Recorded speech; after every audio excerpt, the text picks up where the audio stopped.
Bharatiya Janata party ఆవిర్భావ దినోత్సవాన్ని పురస్కరించుకొని పెద్దపల్లి జిల్లా ఎయిటింగ్ కాలనీలో పలు డివిజన్లలో నాయకులు జెండా ఆవిష్కరించారు.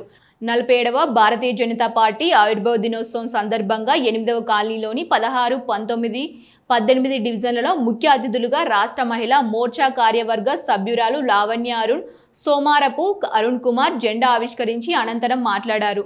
భారతదేశ ప్రధాని నరేంద్ర మోడీ పరిపాలనలో దేశం అభివృద్ధి పథంలో ముందుకు సాగుతోందని అన్నారు. ఆవిర్భావ దినోత్సవ శుభాకాంక్షలు తెలియజేసుకుంటున్నాను.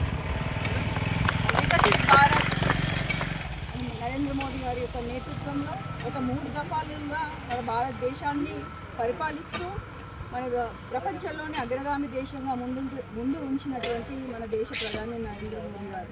మరి వారి యొక్క నాయకత్వంలో ఈరోజు భారతీయ జనతా పార్టీ ప్రపంచంలోనే అతిపెద్ద పార్టీగా ఆవిర్భవించడం అనేది కూడా మనందరికీ కూడా గర్వకారణం. మరి వారి అందరిలో మనము భారతీయ జనతా పార్టీ పక్షాన మన రామగుండం నియోజకవర్గంలో ఇక్కడ బీజేపీలో పనిచేయడము ఇంకా ముందు కూడా పనిచేయడానికి కూడా మేమందరం కూడా సిద్ధంగా ఉన్నామని తెలియజేస్తూ మరి రాబోయే కాలంలో ప్రతి బూత్లో మరి ఇలాంటి జెండాలు ఎగరవేస్తామని తెలియజేస్తూ మరి ఇక్కడ ఇచ్చేసిన అందరికి కూడా మరి పేరు చేసిన వారందరికీ కూడా మరోసారి ఆవిర్భావ దినోత్సవ శుభాకాంక్షలు తెలియజేస్తున్నాం.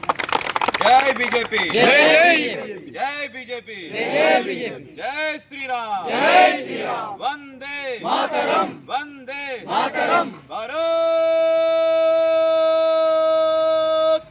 మాతా కీ జై, మాతా కీ జై, జై బీజేపీ.